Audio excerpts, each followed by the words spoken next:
scripture reading today comes from Mark 12:41 through 44.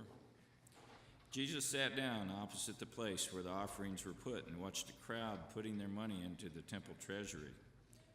Many rich people threw in large amounts, but a poor widow came out and put in 2 very small copper coins, worth only a few cents. Calling his disciples to him, Jesus said, "Truly I tell you, this poor widow has put more into the treasury than all the others. They all gave out of their wealth, but she, out of her poverty, put in everything, all she had to live on." I want you to think about what is it that you value most. Got something in mind? I want you to think about what people do you value most. Got that? What is it that you value most about yourself? Oh, that's interesting. There's an immediate change. Did you notice that, Sam? Did everybody come up pretty quick with what things they valued most? Everybody able to get a picture or a name about what people they valued most? How were you doing when I asked about what did you value most in you? All of a sudden I get these glazed looks. People are smiling going, I don't know. What is it that stops us about that? Why is it that we sometimes have a hard time seeing ourselves as people of value? All we can seem to see is, well, we just don't measure up in a lot of places. And we can tell you all those places where we feel pretty dwarf-like, where we don't measure up. You know, we watch Snow White name all of these dwarfs, and we look at the antics of the little dwarfs, and in reality, I wonder how much all of us are dwarfing ourselves. What prevents you from thinking about yourself as a person of highest value? Maybe it's circumstances. Perhaps you've had failures in the past, and so failure is your label there. Lucy said that to Charlie Brown. When she was talking to Linus, she said, "Linus, I want you to look at Charlie Brown. He's a perfect example of a failure face." Yeah, that's the best example you're ever going to see. Right here, it has failure written all over it. No wonder Charlie Brown is dysthymic. All right. How about comparisons to others? We compare ourselves to somebody else and we say, "Oh, I'm just dopey." Or, "I just don't have any chance of doing anything else." "Well, I don't know. It's just because of other stuff. That's why I'm grumpy." And we figure that that's where we have to stay. Sometimes labels that other people tag us with or labels that we put on ourselves start to define us in ways that they really shouldn't. What's your dwarf name? What's the label that people have put on you? Labels that say you don't measure up. Sometimes when we're really close to each other, we have pet names for each other, fond names growing up. I knew a little girl that was called Fatty Patty when she was little by her daddy. Her daddy loved her, and she was a cute little chubby thing, and for him it was a term of endearment. She's now anorexic. I have another friend who was called by her brother Carol the Barrel. She now goes by Carol Lee, as free as can be. And she's very likely to say that last tag. Those impacted her. And these were from the people that loved them, all right? Think about the labels, the tags that you've had put on your life. And what does that do? What do you think God puts as a label on your life? What do you think God thinks of you? Well, God tells us in Matthew 10:29 to 31, Jesus says, "Are not 2 sparrows sold for a penny? Yet not one of them will fall to the ground outside your Father's care. And even the very hairs of your head are numbered. So don't be afraid.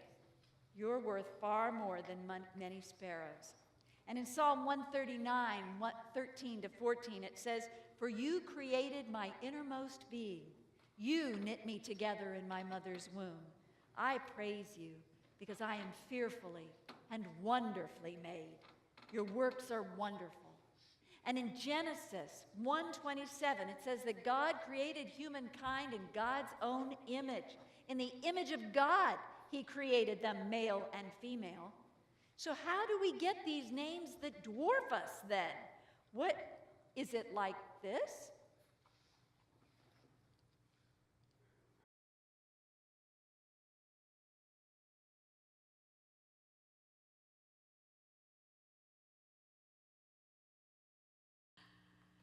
So, doesn't take much for us to get a label, does it?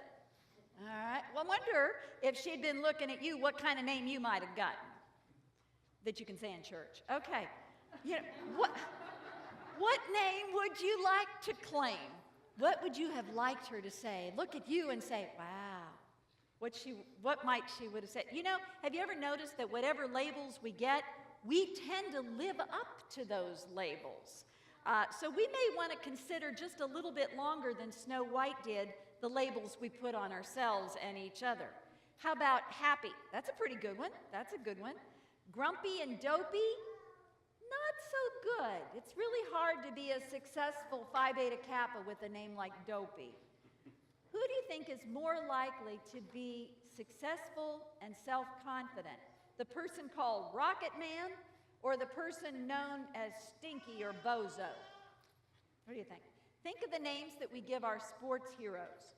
Lightning, The Truth, Tiger, Lionheart. And now think of the endearing names that we call each other. Dork Face, Lard Bucket, Lame Brain, Lahu Zahur. Just like the dwarfs, we get names too. Now sometimes we earn our labels, just like they did, good and bad. If we keep acting grumpy, you can call me happy all day and nobody's gonna buy it. If I claim the name Christian, how should I be acting? Or will you be tempted to give me another name? You are a person of value. You are a person loved by God. What are you doing so that other people can see that? Christ saw that. He sees it inherently in people, and we saw it that day that they were at the temple, and this woman places those two little tiny coins in the temple box. Where was it? It was at the temple. What was she doing? She was giving her offering. A woman. Now, a woman in that day and age, that's not somebody of value. Women were property, just like slaves. If you wanted to call somebody a dwarf name, you call them or you treat them like a woman. It's just the way the culture was. If you only had daughters, you were said to be childless. Now, beyond that, she was a widow. That means that she didn't have a husband there to take care of her, and women could not go and get a job, and you were separated then from your family. You became part of your husband's family. So if she were there doing the offering, she was saying, I'm on my own. There's nobody taking care of me. A woman without children had even more difficult time about it. She was a virtual beggar. And so when they said a poor widow, well, by definition, she would have been a poor widow. Wow. She would have been seen as one of the least, and she would have felt like one of the least. Her presence at the temple was probably hardly noticed at all. What could she contribute? She was a drain on society. And Jesus did not see her that way. He called attention to her to let them know that this was a person of great value. And in fact, what she did that day was of greater value than all these fancy guys, all their rich guys around there, because she had given all that she had. The percentage of her devotion was so much higher. He noticed. Regardless of the way society viewed her, regardless of what she had been or hadn't been, regardless of the way she saw herself, he knew her worth. And he pointed it out to others. Now, why is it that we have a tendency to take the time to point out the negative stuff? Oh, look, did you see them? Whoa, don't look now, but you know. We seem to have the time to point that out. Do we point out the value that we see in those around us? Do we notice it? Christ did. C.S. Lewis said that you've never met a mere mortal, and you never will. In God's eyes, there are no little people. And there aren't. Here was somebody who wasn't trying to use her gifts to impress someone. She wasn't trying to buy her way into power. Her only thought was to give so that she could honor and serve the one that she loved the most. So while others may have given her a dwarf name, like poor or insignificant, Jesus gave her the name of greatest giver, daughter, in the image of her Father, God. You know, it reminds you of someone else who was given a dwarf name, someone who was thought of as very little value. They said, what good can come out of Nazareth? Can anything good come out of Nazareth? It was a dwarf name. Can't speak before Pilate. Well, he must be everything he said. Get yourself down from the cross. Save yourself and save us too. They called out as they tried to give him his dwarf name. And yet in all of history, is there anyone who has given such a gift? You are a child of that same king. Talk about waiting for a royal baby. Everybody goes back to their PCs and their TVs and everything and their cell phones waiting to see when Kate will deliver. Right? You are a royal child already here, and you are a person of great value. Thinking perhaps, though, that you can't contribute much and you're not of worth. You are the pauper who is really the king. You know, those little gifts that we give that we don't think add up to much, they add up to a lot. It's amazing what a small smile would do, a hand clasp on a day that things are going bad. And how about those pennies and mites that we put in? The widow's mites, those little bitty coins there, they add up just as fast. They add up just as well as other things do. In fact, sometimes even more. There are some kids, I believe they're in Massachusetts, and they wanted to have a Dr. Seuss library. I was reading that on one of the news things. And so they had a penny drive. And these kids raised $4,000 in pennies. And because they did, they lit the fire and the imagination of all the grown-ups. And because of that, there's a library now where there was none before. All because of kids.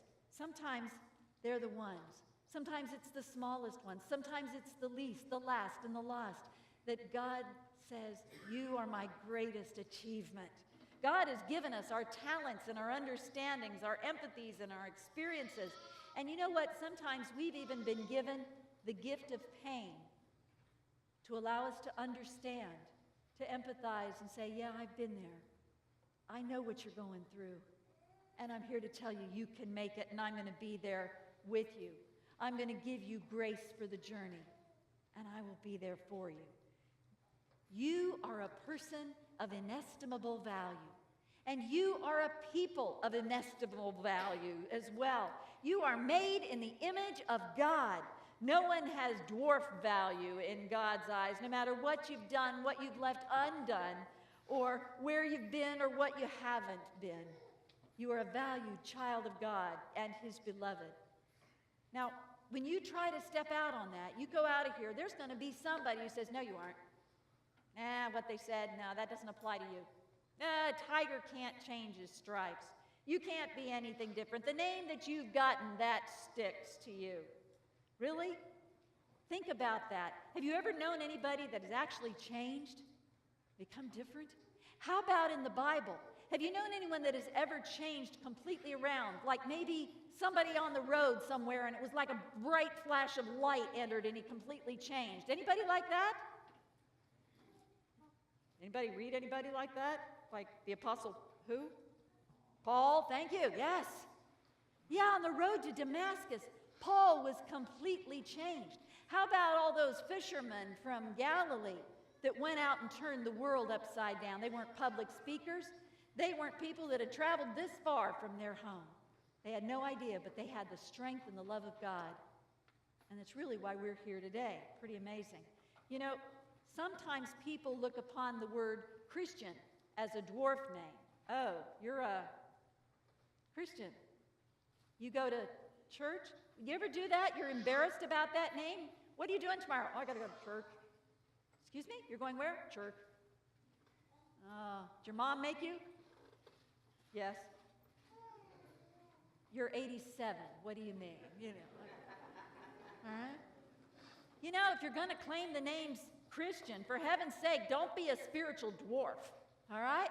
It is a good name and it is a powerful name, and people don't let them make you think any less of it than you are. This is a giant name. But how can we make people think Christian is a dwarf name? go through life grumpy and dopey. And then they'll think Christians are grumpy and dopey. Right. And they make the world around that too. Now, what if you went through life as a self-confident child of God, knowing that you are loved, doing all that you can? They'll go, that must be what a Christian is like. That must have something to do what Christ is like. Maybe I want to be a part of that. Maybe I want to do that too. And what I'm noticing is when Christians work together, just like a bunch of dwarfs, they can do all sorts of things that they could not have done alone. We see them as small. We see each other as insignificant. Did you notice the shadows that the dwarves left on that rock wall as they were singing Hi-Ho? Were you busy looking at the little guys or the shadow they left behind? You can leave a great shadow. And while we're thinking about those dwarfs, let's think about them, okay? Let's take a look about what they did. They were outcasts. They were living away from the village because they were different. They were the brunt of other people's jokes. They were also the heroes of this story, weren't they? Because they were the ones who offered us hospitality and welcome to the stranger, even someone who had broken into their home. They were the ones who helped at great risk to themselves. And even though this large person they didn't know had come in there uninvited, who looked completely different from them, in fact, looked just like the people that had made them outcasts, they received her. They welcomed her, and they worked together. These dwarfs came through when no one else would. The people in power who should have helped and nurture her actually were the ones causing the problem. Although each one of them was different, these dwarfs worked together. They lived and modeled community.